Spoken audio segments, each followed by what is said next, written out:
আজ আমি চলে এসেছি আড়ংঘাটার যুগল মন্দিরে। তো তোমরা দেখতেই পাচ্ছ আজকে হচ্ছে সংক্রান্তির দিনে আজকে যুগল মন্দিরে পুজো হচ্ছে।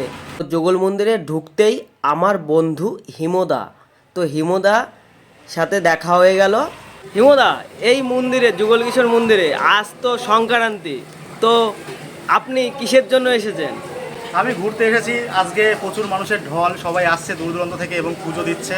এই মেলাটা এবার অনেক কদিন চলবে, তার কারণ হচ্ছে এবার যে জামাই ষষ্ঠী পেছনে রয়েছে, মানে আষাঢ় মাসে পড়েছে জামাই ষষ্ঠীর এক সপ্তাহ পর পর্যন্ত এই মেলা থাকবে।